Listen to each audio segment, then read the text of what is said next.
में 28 लोगों का कातिल कौन? पहलगाम हमले का सरगना आया सामने। पाकिस्तानी सेना का लाडला निकला मास्टरमाइंड।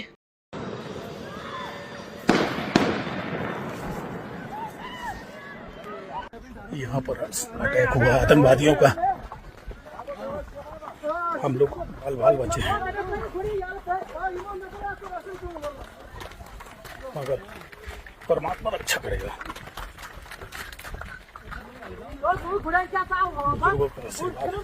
भगवान की कृपा से जरूर बचेंगे हम।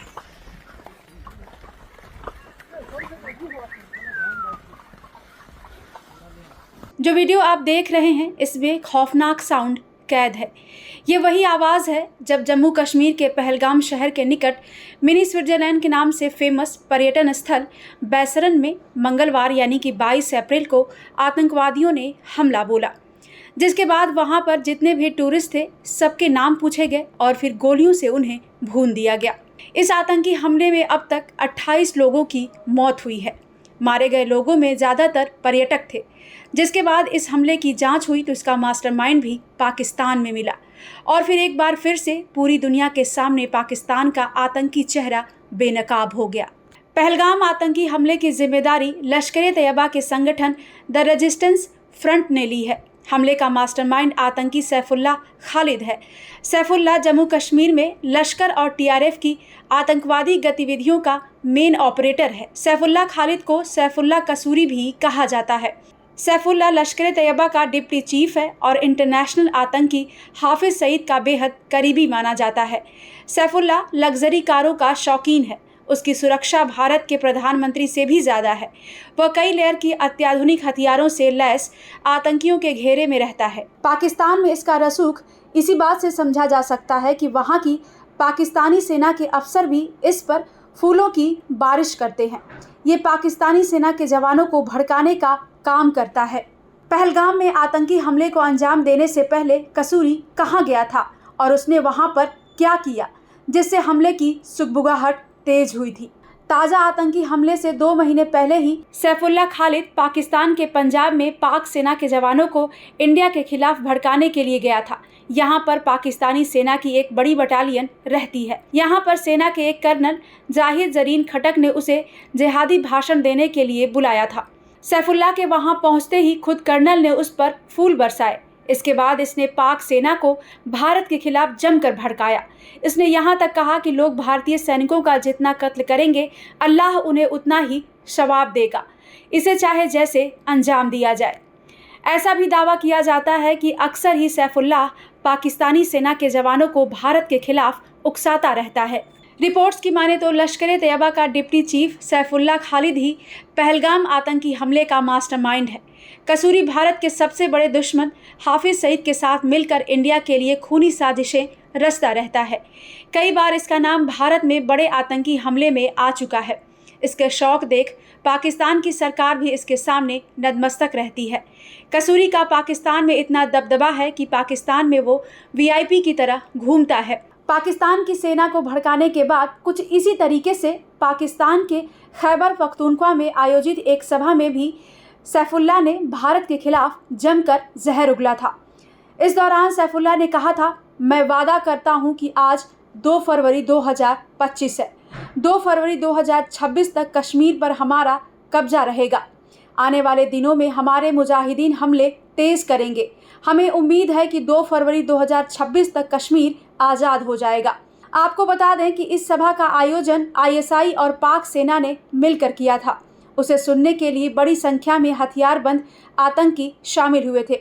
इस सभा के दौरान खुलेआम आतंकी बंदूकें लहराते भी नजर आए थे।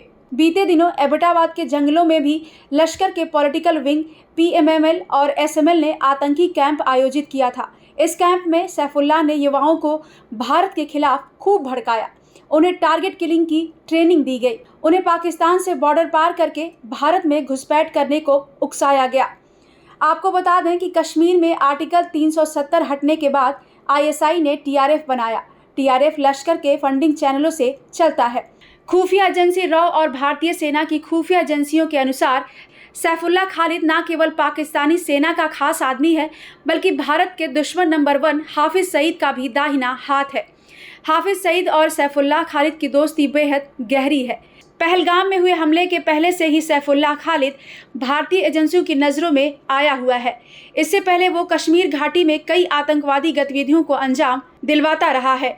भारत के गृह मंत्रालय ने कुछ समय पहले राज्यसभा में बताया था कि पाकिस्तान, ISI और वहां के आतंकवादी संगठनों ने भारत की सख्ती को भांप लिया है।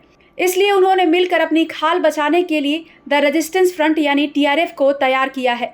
ये संगठन लश्कर-ए-तैयबा का मुखौटा बनकर कश्मीर में आतंकवादी गतिविधियों को अंजाम देगा। इससे भारत द्वारा पाकिस्तान और वहां मौजूद आतंकवादी संगठनों पर कार्रवाई से बचा जा सकेगा। भारतीय खुफिया एजेंसियों के अनुसार TRF के पास 2 विंग सबसे खतरनाक है, फॉल्कन स्क्वाड और हिट स्क्वाड। इन दोनों की जिम्मेदारी कश्मीर घाटी में टारगेट किलिंग को अंजाम देने की है। भारतीय खुफिया एजेंसियों के लिए अब यह जरूरी हो गया है कि वो सैफुल्लाह खालिद और उसके जैसे अन्य आतंकवादियों को जड़ से उखाड़ फेंके, तभी कश्मीर में शांति और स्थिरता लाई जा सकती है। आपकी जानकारी के लिए बता दें कि इससे पहले 14 फरवरी 2019 को पुलवामा में बड़ा आतंकी हमला हुआ था। इसके बाद दुनिया भर में पाकिस्तान बेनकाब हो गया था। इस हमले को जैश-ए-मोहम्मद ने अंजाम दिया था। इसके बाद दुनिया भर से पाकिस्तान पर दबाव बढ़ने लगा। इसके बाद पाकिस्तान समझ गया कि आतंकी संगठनों के खिलाफ कुछ न कुछ करके दिखाना होगा। इसके बाद उसने ऐसा संगठन बनाने की साजिश रची जिससे भारत में आतंक भी फैल जाए और उसका नाम भी ना आए।